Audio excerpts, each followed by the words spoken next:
တော့ကားတစ်စီးမှာ9000 9000အဲ့လိုသူတို့ကောက်ကျွန်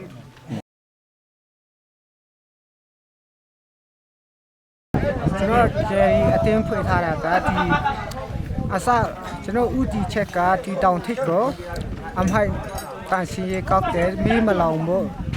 နံပါတ်နေပြီးတော့ခရီးတယ်ကိုဝယ်ဆောင်မှုလုပ်ပေးတယ်ဒါပေမဲ့အဲ့မှာကယ်ရီအဖွင့်စီးရတော့လူပေါင်း100ရှိတယ်ဒီနေ့လူပေါင်း100ရှိတယ်ဧည့်သည်လာလို့ရှိရင်ဧည့်သည်များတယ်လို့ကျွန်တော်အဖွင့်တက်လာတာပေါ့နော်ပြီးတော့ဒီကနေအတက်ကို9000အစင်းကို9000တယောက်ကတော့အပြန်1000ယူထားတယ်ခရီးတဲ့တယောက်မှသူတို့က2000ကောက်ပါတယ်အဲ့ဒါဒီတိုးဌာနပါ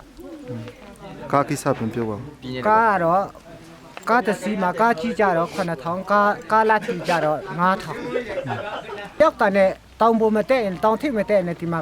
ဝန်ကြီးကပြရတာပါလူတယောက်ကို2000ကလေးစင်1000ကားလူကြီး2000ပါနိုင်ငံခြားသားကြတော့1000ဒီကယ်ရီအတင်းကကျွန်တော်ကဒီကယ်ရီအတင်းကိုထူထောင်တဲ့အချိန်ကြတော့ဒီအဖွေးစီးလေးဖွေးစီးတယ်ဒီတိုးမီဖြစ်တိုင်းမေးလောင်တဲ့နေရာမှာကျွန်တော်ကယ်ရီအတင်းဖွေးလိုက်တဲ့အချိန်ကြတော့မေးမလောင်အောင်တားတယ်ပြီးတော့အဲ့မေးမလောင်တန်ရှင်းကြီးပေါ့တန်ရှင်းကြီးနေတိုင်းတောင်ထိပ်ကိုတပတ်မှနဲ့ဆုံ3ချိန်ကောက်တာပေါ့လူများရင်များတယ်လို့တနေ့တစ်ချိန်ကောက်ပေးရတာပေါ့နော်အဲ့ဒါရဲပြီးတော့ဒီကနေကျွန်တော်ဝယ်ဆောင်မှုလုပ်ပေးတဲ့တူအခါလေးရတော့အတက်ကို9000အစင်းကို9000အတော့အပြန်1000ပေါ့နော်အဲ့ဒီ1000ယူတယ်ပြီးတော့ဧည့်သည်များတဲ့အချိန်ကြတော့ဒီဇင်ဘာလနဲ့တကြံအတွင်းပေါ့ဧည့်သည်အဲ့ဒီချိန်မများတာပေါ့ခုချိန်တွေကဒီကြတော့ဧည့်သည်ပါတာပေါ့